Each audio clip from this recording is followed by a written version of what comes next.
Cynigir y Cadair eleni am gerdd neu gyfres o gerddi ar y testyn egin neu cenedl. Beirniad y gystadleuaeth yw'r prifardd Dick Jones, sydd eleni newydd ddechrau ar ei waith anrhydeddus fel archdderwydd gorsedd y beirdd. Ef hefyd, wrth gwrs, oedd enillydd Cadair Eisteddfod y wladfa yn 1965, pan oedd y wladfa'n dathlu ei chanmlwyddiant. Rydym yn hynod o falch groesawu Dick Jones sy'n plith eleni, a hoffwn ei wahodd yn awr i draddodi ei ferniadaeth.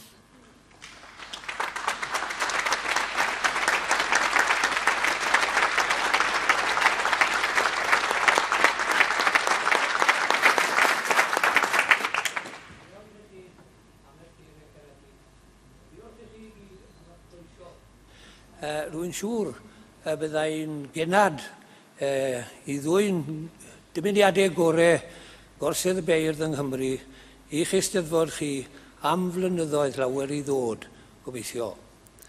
Fel y clwsoch chi, egin neu cenedl oedd y testyn gosodedig am gystadleuaeth y Cadair.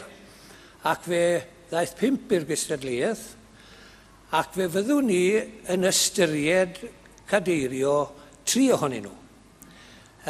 Ond wrth gwrs mae rhaid dewis yr un gorau o'r 3 hynny. Felly, a i ddim i'ch gorlwytho chi gyda benadiaeth rhy fanwl, bydd y benadiaeth ni i gael i'r bobl sydd â diddordeb yn nhw. Dim ond dweud wrtho chi, mae'r un oedd yn sefyll allan i fi, oedd yn dwy'n yr enw, dwy'n y ffug enw, GLANRHYD. Nawr, mae e wedi canu i egin, ac egin arbennig iawn. Sef cychwyniad yr achos undodaidd, Unitarians, yn Sir Aberteifi yng Nghymru. Dyna egin yn tefe. Y gŵr arbennig hwnnw oedd Gwilym Marles. Nawr fydd i'r rhai yn o'ch chi'n gwybod fod Gwilym Marles yn ewythr i Dylan Thomas. Dylan Marlais Thomas oedd enw hwnnw. Felly dyna egin yr achos undodaidd ac egin barddoniaeth yn Dylan Thomas yn tyfu yn te. Nawr, wy'n gweld hyn yn arbennig o addas gan mai erledigaeth o'r fath a yrodd yr ymwydwyr, nifer fawr o'r ymwydwyr cyntaf i ddod i Batagonia yn te. Felly mae'n hollol addas bod rhywun ysgrifennu am rhywbeth tebyg i Gwilym Marlais Thomas. Does gen i ddim amheuaeth felly nad y gorau yn y gystadleuaeth hon yw GLANRHYD a'i fod hefyd yn gwbl deilwng o Cadair eich eisteddfod chi. Diolch.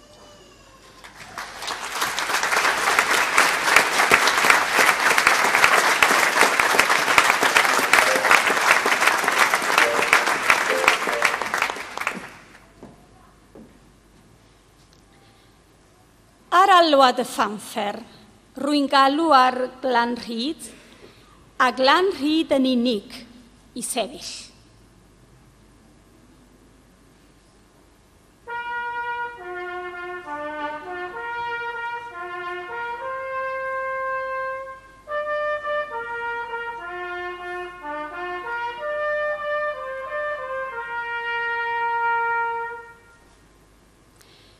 A wnaeth GLANRHYD godi ar ei draed neu ar ei thraed, os gwelwch yn dda.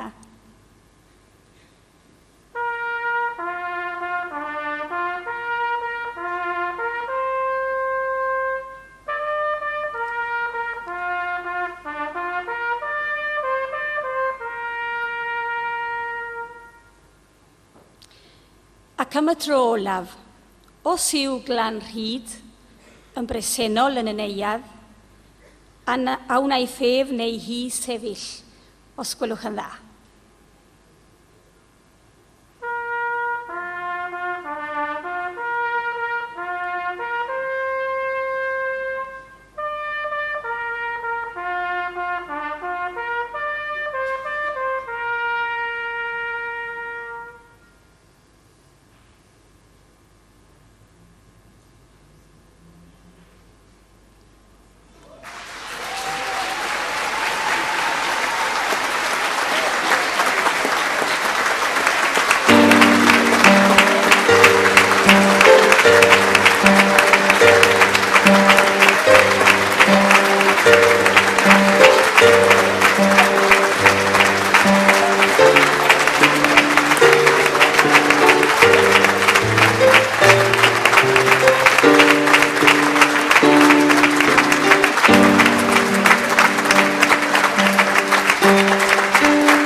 Mae'n bleser gen i gyhoeddi. Mae GLANRHYD yw T. Graham Williams, Rhyw Fawr, Cwm Tawe, Abertawe. Bardd adnabyddus iawn yng Nghymru sydd wedi ennill nifer o gadeiriau eisteddfodol ar draws ac ar led Cymru. Dyma'r tro cyntaf iddo gystadlu am Cadair Eisteddfod y Wladfa. Fe welwch ei luniau ar y sgriniau o boptu'r llwyfan. Mae'n siŵr eich bod wedi sylweddoli nad T. Graham Williams sydd o'n blaen ni. Gofynnwyd i Elfi MacDonald ei gynrychioli yn y seremoni hon heddiw.